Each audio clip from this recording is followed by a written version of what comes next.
आइए अब campaign designing शुरू करते हैं और इस सेशन के अंदर मैं आपको सिखाऊंगा कि सर्च ऐड की कैंपेन को किस तरीके से बनाना होता है और किस तरीके से आपने डिज़ाइन करना होता है। सबसे पहले जब आप अपने इंटरफेस पे हैं तो यहाँ आप अगर गौर करें तो आपको कोई डायरेक्ट लिंक या डायरेक्ट बटन नज़र नहीं आ रहा होगा कैंपेन डिज़ाइनिंग का। मेरे नज़दीक ये एक छोटा सा फ्लॉ है गूगल एडवर्ड्स के अंदर, और अगर कोई गूगल में से मुझे सुन रहा है तो भाइयों यहाँ कोई प्लस का साइन ऐड कर दो मेन स्क्रीन के ऊपर जो आपका लैंडिंग पेज है, ताकि डायरेक्ट कैंपेन को हम एक्सेस कर सकें। कैंपेन डिज़ाइन करने के लिए जो बटन हमें चाहिए वो है न्यू कैंपेन का। वो कैसे एक्सेस करते हैं, आइए ज़रा थोड़ा सा उसके ऊपर नज़र डालते हैं। सबसे पहले आप लेफ्ट पे ओवरव्यू के नीचे देखें तो कैंपेन का बटन आपको नज़र आएगा। इस पर आप क्लिक कीजिए। क्लिक करने के बाद नीले कलर का ये प्लस साइन जो है, इसके थ्रू आप न्यू कैंपेन डिज़ाइन करना शुरू करेंगे। इस नीले बटन पर क्लिक करें। क्लिक करने के बाद न्यू कैंपेन्स पे क्लिक करें। न्यू कैंपेन पे क्लिक करने के बाद गूगल एडवर्ड अब आपको डिफरेंट ऑब्जेक्टिव्स और डिफरेंट टाइप ऑफ एडवर्टाइजमेंट्स दिखा रहा है। आप इसमें डिस्प्ले ऐड भी सिलेक्ट कर सकते हैं, आप इसमें सर्च ऐड भी सिलेक्ट कर सकते हैं, आप इसमें वीडियो ऐड भी सिलेक्ट कर सकते हैं, और भी डिफरेंट ऑप्शंस गूगल आपको यहाँ दे रहा है। आपने इसको गौर से पढ़ना है। इस सेशन में चूंकि मैं आपको सिखा रहा हूँ कि सर्च ऐड यानी टेक्स्ट ऐड जो सर्च में अपीयर हो रही होती हैं वो कैसे बनाई जाती हैं, तो I will select the option which is the first one, how to create और creating a search ad. Type of ad select करने के बाद अब अगला स्टेप है कि गूगल आपसे पूछ रहा है कि उस ऐड का ऑब्जेक्टिव क्या है। यहाँ तीन आपको बाय डिफ़ॉल्ट ऑब्जेक्टिव्स दिखा रहा है कि आप अपनी सेल्स बढ़ाना चाहते हैं, आप लीड्स को जनरेट करना चाहते हैं, या आप अपनी वेबसाइट की ट्रैफिक को बढ़ाना चाहते हैं। इसके अलावा अगर आपने इन तीनों में से कोई ऑब्जेक्टिव सेलेक्ट नहीं करना तो नीचे ऑप्शन दी हुई है कि जिसके अंदर आप सेलेक्ट कर सकते हैं कि I want to continue without an objective, which is not really a good way to start a campaign. मैं अपनी वेबसाइट की ट्रैफिक को बढ़ाना चाहता हूँ इस सर्च ऐड की कैंपेन के थ्रू, तो मैं वेबसाइट ट्रैफिक के ऊपर क्लिक करूँगा।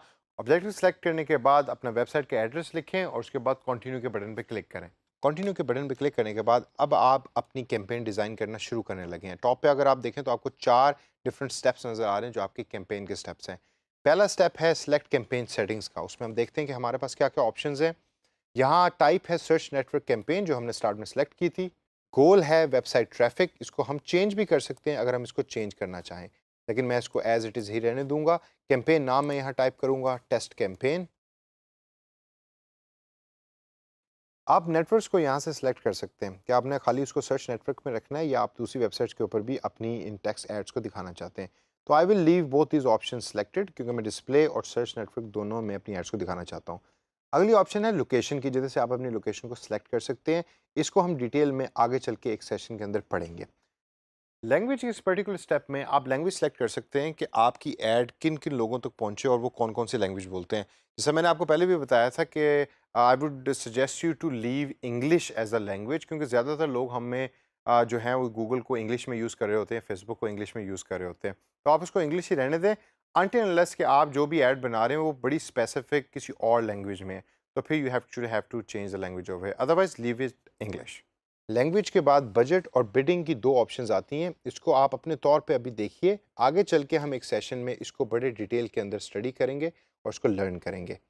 उसके बाद ऑप्शन आती है स्टार्टिंग एंड एंडिंग डेट की, जिसको आप चेंज कर सकते हैं। फॉर एग्जांपल मैं चाहता हूँ कि मेरी कैंपेन की जो स्टार्टिंग डेट है वो 13 की बजाय 20 मई हो, यानी कि एक हफ्ते पहले मैं ये कैंपेन डिज़ाइन कर रहा हूँ। और एंड डेट जो है वो अभी करंटली नन आ रही है, तो मैं उसकी एंड डेट जो है वो चाहूँगा कि 27, यानी कि एक हफ्ते के बाद मेरी कैंपेन ऑटोमेटिकली एंड हो जाए। तो I can select this from this particular option. Start and ending dates के बाद आप साइट लिंक, कॉल आउट और कॉल एक्सटेंशंस को अपने तौर पे देख सकते हैं। ये थोड़ी सी एडवांस सेटिंग्स हैं और इसको आप अपने तौर पे सर्च कर सकते हैं और प्ले अराउंड कर सकते हैं। I will leave these particular options as it is. Additional settings के अंदर भी आप इन ऑप्शंस को अपने तौर पे देखिए। सेव एंड कंटिन्यू के इस नीले बटन पे क्लिक कीजिए।